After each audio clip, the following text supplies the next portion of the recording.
Hey guys, Dr. Sebastian Gonzalez. I'm going to show you today how to stretch your hamstring actually in the best way possible. And we're going to use a little bit of neurological feedback to do so, which we found that through research that actually a lot of the stretching tends to hold better and the results are better when you actually incorporate some contract, relax type of stuff to really reset the nervous system and start to load the area. So as you notice right here, I'm not super flexible and there's multiple reasons for it, but for the most part, this is all I got. Just notice the angle, okay? And as you can see, as I was trying to push up right here, I'm starting to twitch a little bit, so you know that we're actually looking at true hamstring length right here. I'm not faking it for the sake of the video. So what I have some people do when they're actually trying to improve their hamstring length is I want them to push up the wall, all right? And I'm using a door jamb right here, but I want them to actually start more so close to the wall. Notice that my cheek is right on the wall right there, and eventually I'm going to get much more towards straight as I start to push. And I'm not trying to stretch long and get over my head. I'm trying to push my heel up the wall and then hold and then a little break. And don't take it out of the stretch too much. Just kind of break for 5 to 10 seconds. And then we're going to push again. Push, push, push, push, push, push, push. I'm keeping the toes back on this case. If people have sciatica or some type of neuro compromise, then this is probably going to light them up, so you don't want to do it. But for the most part, we're looking at exposing the subconscious brain to some ranges of motion that they haven't had in a while. This is one of the easiest ways to do it with a contract relax. I'll show you another way in a different video, but I'm on to rep 3 right now, okay? And just relax. And we're gonna go again. So push, push, push, push, push, push, push.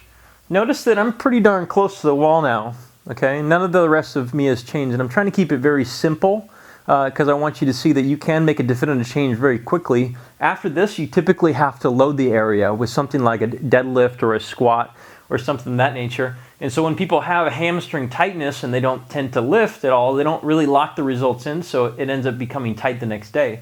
So now, I'm going to be relaxed right here again. So notice how much better that is than the beginning, okay? Pretty quick, right? And I bet if I tried the other side, so right now I'm still, that's as far as I got right there. So I'm going to push again. Let's just see if it does the same thing on this side. So push, push, push, push, push, push, push. Push long versus this way or that way. And then relax. Way more productive than a partner stretch, right? And push, push, push, push, push, push, push, push, push, push, push. Until the point where you're just twitching. And relax. And notice how fairly comfortable this is because I'm able to speak to the whole darn thing, right? It doesn't mean you got to just rip the thing in half, but you can feel in my voice there's a little bit of exertion going on, right? And relax. So this is number 3, and eventually number 4. You're going to see that I'm pretty much there. So I won't go too far on this because you can kind of see the point. So really after that, what comes is again getting to ground, foot on ground loaded things such as a deadlift. So I'll grab this weight here. Simple deadlift.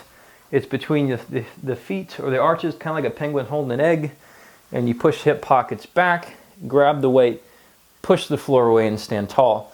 So basically you just take it through the range with some weight on it. It's like hitting the save button, they say. So that's the basics of a contract relax based stretching activity. That's one of the ways that you can improve hamstring flexibility. But again, it won't stick unless you start to load it. So if you guys are looking for more information on hamstring corrections, just let me know.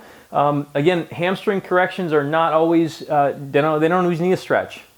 Because I probably didn't stretch the hamstring right there. I just unloaded the nervous system to make it so it trusts the movement again, the subconscious brain. So there's other ways, there's other reasons why your hamstrings are tight. So if you're interested in more, I do have a whole write-up on it up here.